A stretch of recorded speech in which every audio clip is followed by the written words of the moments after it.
Creepypasta.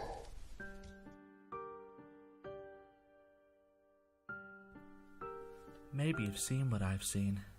Probably you haven't, but just maybe you have.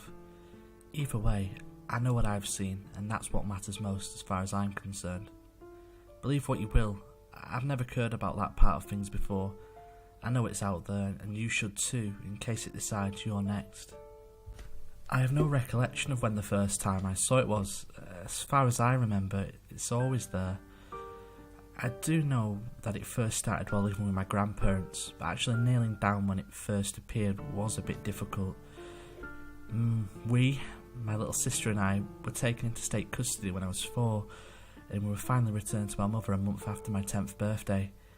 I can honestly say those were probably the best of my childhood, but everything has a price, and the price for those years of bliss always came at night.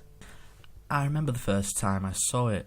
I was woke out of a dead sleep one night. I couldn't figure out what woke me, and I sort of laid there in a groggy stupor, trying to gain my bearings. I quickly noticed the urge to pee, so I got up and walked the 5 steps or so it took to get to the bedroom, to the bathroom, and I did my business. As I returned to my bedroom, I froze in the doorway. I scanned my room, a feeling of dread slowly welling up inside my small child frame. Seeing nothing out of the ordinary, I shrugged it off and climbed back into bed. See, I've always had the habit of falling asleep to horror movies or scary shows, usually Tales of the Crypt, so I chalked it up to a vividly wild imagination and that damn crypt keeper. As the toilet ceased filling its tank and the hissing of the running water died out and eventually went mute, I noticed a distinct tapping noise. It sounded like a dog's nails on a hardwood floor, except the dogs were all asleep in the front yard and our floors were all carpeted. I was shaken by the noise for a second, but quickly tried to reason in my young mind that it wasn't hearing things, all fueled by my addiction to the scary shit. So I pulled a pillow over my head and tried to go back to sleep. That's when the tapping got louder, and its tone changed. It no longer sounded like a dog's nails on hardwood floor. It sounded like a fingernail tapping on the glass, and it sounded like it was coming from above me, coming from my bedroom window. Tentatively, I pulled my pillow from my head and slowly shifted my gaze to the window. What I saw chilled me to the bone. Red eyes glared at me from the other side of the window, malevolence bleeding from them like a stuck pig. Sharp fangs lined up a pair of lips that were pulled back like a snarling tiger. Its face was covered with short black fur, and it had a pair of twisted horns sprouting from its forehead. I could make out the shadow of huge, leathery wings coming off its back. When it caught my stare, its snarl quickly shifted to the most evil grin I could possibly fathom. I was paralysed as soon as I'd made eye contact, and in my head I could hear a strange, deep, gravelly voice speaking to me, but the language I didn't and still don't know. All I know is it sounded ancient and felt cruel. I don't know how long we stayed that way, but all of a sudden I was able to break my stare and immediately scream like a little girl. John, what's wrong?" my grandmother pleaded with me, and she entered the room. I was just sat there, blubbering like a baby, pointing at the window and occasionally letting out an indecipherable squeak as I struggled to regain my composure and remember how to speak. "The devil's on the roof," I was finally able to say. Now, before I continue, I must explain. I've always been agnostic. I absolutely believe that there's a higher power, though I refuse to label it him, her, they with any conventional names. A name is simply a way to identify someone, and when should we be able to identify the higher power on a spiritual level? Just my belief. I do not believe in the devil, just a scapegoat for the ugly side of humanity. Again, just my belief. "The devil's on the roof," I repeated after Grandma gave me a quizzical look. "John, you were dreaming. I keep telling you to stop watching those stories before bed.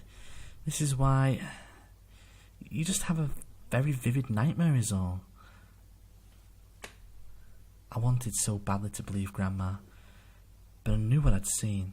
Still, I lay back down and Grandma sat there with me until I was asleep again. I woke up to a bright morning and no more incidents. The next night I was lying in bed, Watching it, you guessed? Tales from the Crypt. When I heard the tapping again. This time I know it's not a nightmare, as I still hadn't fallen asleep yet. I tried to ignore it, but the tapping got increasingly louder the longer I resisted. I was afraid the damn thing was going to break the window, and in fear, I quickly glanced towards the window. As soon as my eyes landed upon its horrible visage, I was frozen in place again. This time, the voice either spoke in English, or it gave me some way to understand it, but I could clearly hear what it said. Come with me, you have been forsaken. We will never forsake you. We? Who the heck are we? I thought to myself. We are many. We are one. We are here for you, and we aren't leaving without you, it responded. And that's when I realised it could hear my thoughts. We can do more than just hear your thoughts. We can watch your memories. We can taste your fear. And with that, I felt a horrid pain in my head. My vision flirred stark white, shifted to bright crimson, and finally faded to black as I lost consciousness. I awoke lying on the floor in the fetal position. Although the last I could remember I'd been lying on my back in my bed, having a telepathic conversation with it, what I truly believed to be a demon. I was soaked in sweat and I was shivering uncontrollably. I pulled myself off the floor and wobbled to the bathroom. I stripped out of my sweat-drenched clothes, climbed in a shower and just let the hot water run over me, warming my still chilled flesh and bones. I didn't feel like me. It's hard to explain, but I was an energetic, happy, exuberant little boy. That morning, however, I felt dark, brooding energy hanging over me. I didn't want to be around people, and even though it was starting to terrify me at night, I didn't want to leave my bedroom all that day. This continued nightly. Every night I would either be woken or summoned to a look by a persistent tapping on my window, and when I finally would look, I'd get locked into a trance-like state and instigated our mental exchanges, and every day that I became more and more introverted. One particularly hot summer night, I woke up to an entirely new sound. The tapping had been replaced by a scratching sound. As I slowly opened my eyes, I felt a draft coming through my open window. Who opened my window? And then I remembered my grandma coming into the room and saying how hot it was. I remember begging her not to open the window and her begrudgingly agreeing to leave it closed. She must have opened it when I'd fallen asleep. And then the scratching continued, louder, closer to my head. Come with me. The gravelly voice, but this time it was audible. I hadn't looked toward the window, using every ounce of willpower I could muster in the hopes of avoiding that trance-like state. But the shock of actually hearing that voice with my own ears was enough to snap my head around out of surprise, my eyes immediately fixating upon the beast that tormented me nightly. It opened its mouth and a barbed, fork-like tongue slithered out and flicked the air like a snake. It reached an unproportioned, sinewy arm covered in short black bristles through my window. It tried to grab at me. In the process, it broke our stare, and I was able to look from the window and move my body again. As I lunged off my bed and toward the door, one of its razor-sharp, who-know-what, claws sunk deep into the meat of my shoulder. I screamed out in sheer agony as its claw tore through my skin and muscle, splashing blood across my bedding and one of the walls. Grandma came running into my room, opened the door and froze. I don't know if it was the blood, the beast, a combination of the two, or something else entirely, but she let out a scream. I heard the hard flap of leathery wings and I felt a hard breeze push against my back at the window. Grandpa arrived at my bedroom door, glanced around the room, saw the gore on the bed and the wall, and immediately had to put me up in his arms, rushing me to the truck and rushing me to hospital.